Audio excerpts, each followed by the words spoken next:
alaikum. Salamu alaikum.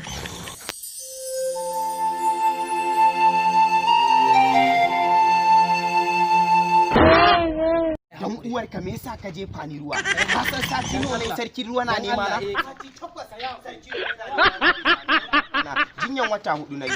Ni aiki ne gaskiya ba zan yi. A'a dan Allah ka taimaka. Isa ya dau wuta.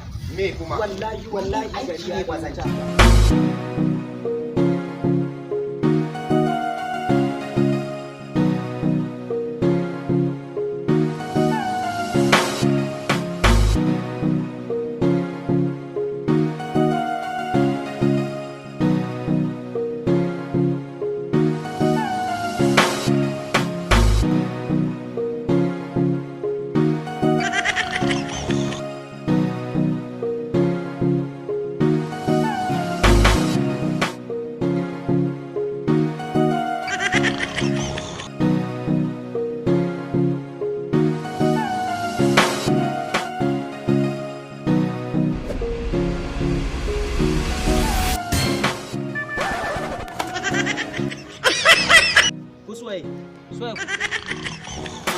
Akume bakin magana ne, yau ba shi kare bane tare da mutane.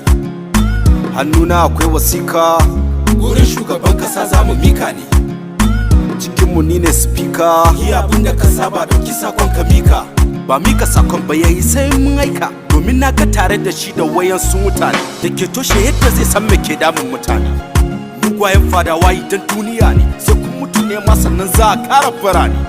Ko za ku tafi da kudi lahira ne, in ba haka ba menene ribar cutar mutane?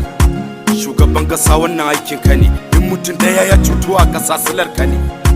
Domin kai ka ce mana mu zabe ka, in ka ci zabe talakan kasa zai daina kuka. Talaka har kudaden kamfen suka baka, baya kan yi gaba da dansa idan ya kika.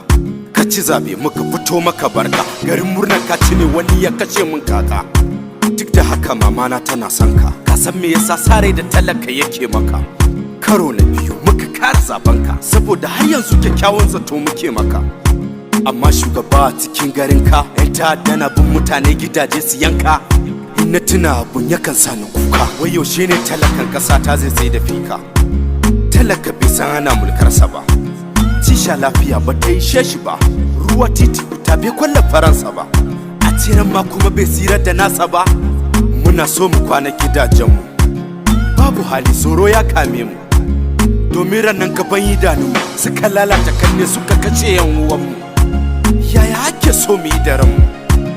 Burin mu tsare rai dukiyarmu, roko muke yi idan mun yi laifi a yafe mu, sako daga yaya zuwa gun ubanmu.